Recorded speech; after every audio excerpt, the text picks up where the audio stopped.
Hello everyone, this is Arpit Singh Antal. Today you will be understanding simile in context of all competitive exams. तो simile एक figure of speech है जिससे दो चीज़ों का comparison होता है. Figure of speech के बारे में आप सभी जानते होंगे. Figure of speech ऐसी terms, ऐसे tools हैं जिससे language impressive हो जाती है. Figure of speech को rhetorical devices भी कहते हैं. Rhetorical मतलब भाषण कला, rhetorics. तो जैसी अच्छी लैंग्वेज होगी वैसे ही आपका जो भाषण है, स्पीच है, और भी अच्छा हो जाएगा. तो सिमिली एक फिगर ऑफ स्पीच के साथ साथ रेट्रिकल टूल भी है. तो ये जो सिमिली वर्ड है ये 14वीं सदी में एंटर हुआ इंग्लिश में, और ये इसका ओरिजिन हुआ था लैटिन वर्ड सिमिली से, जिसका मतलब है लाइकनेस और रिजेम्बलेंस. तो सिमिलैरिटी है इसका ओरिजिनल जो मीनिंग है एटिमोलॉजिकल के हिसाब से. तो अब हम जानते हैं कि भाई सिमिली क्या है. सिमिली की एग्जांपल के साथ हम डेली रूटीन में कह देते हैं कि भाई वो तो कोई इंसान को कह देते हैं जो बड़ा चालाक है, बड़ा डिसीटफुल है, बड़ा धोखेबाज है, उसको कह देते हैं कि भाई ये इंसान तो लोमड़ी जैसा चालाक है. That person is sly as a fox और स्लाई लाइक अ फॉक्स. तो जब हम वर्ड किसी का कंपैरिजन कर रहे हैं लाइक और एज वर्ड के साथ, तरह और जैसा शब्द के साथ, तो वो कंपैरिजन जो होता है वो एक डायरेक्ट कंपैरिजन है, और वो कंपैरिजन करने की कला को ही सिमिली कहते हैं. तो कितनी ही एग्जांपल्स हैं जब हम सिमिलैरिटी क्रिएट करते हैं. जैसे कोई कहते हैं, हम कह देते हैं कि भाई वो लोग तो कुत्ते और बिल्लियों की तरह लड़ रहे हैं, तो fight like cats and dogs. तो ये रूटीन में आपको एग्जांपल्स मिलती हैं सिमिली की.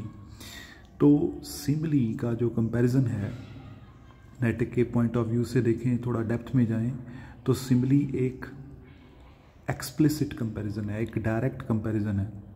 और जबकि इसके साथ जुड़ती हुई एक और फिगर ऑफ स्पीच है जिसको कहते हैं हम मेटाफर.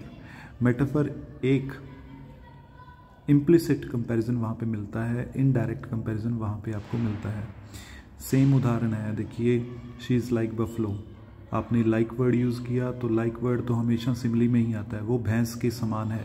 अगर आप सिंपली कह रहे हो शी इज़ बफलो तो वो मेटाफर होगा. तो इसमें आपको जो शी है वो टेनर है और जो बफलो है वो व्हीकल है. तो इसमें हम ज़्यादा ना जाते हुए हम लिटरेचर से अब एग्जांपल्स लें. तो रॉबर्ट बर्न्स की कविता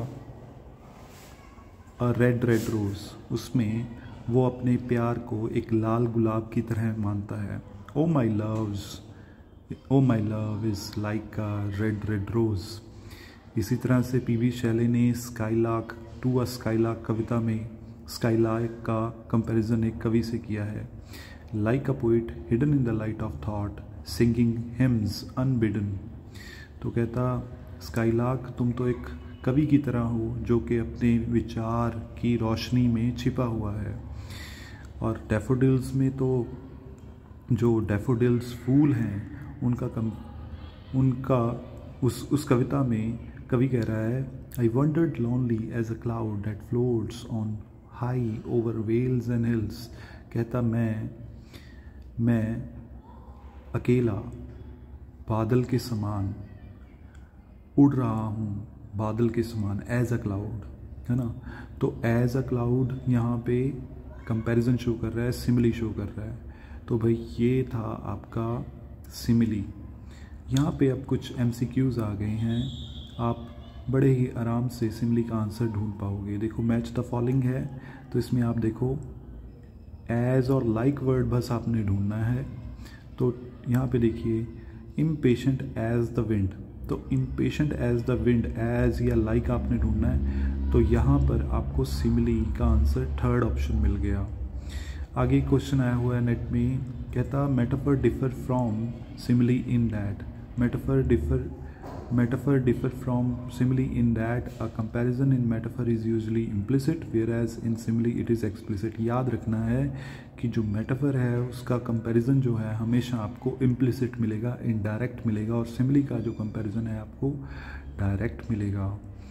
इसी ढंग से metaphysical poetry में conceit जो शब्द है, what does conceit refer to in concern to metaphysical poetry? तो इसका आंसर है far fetched similes and metaphors. Thank you so much for being patient.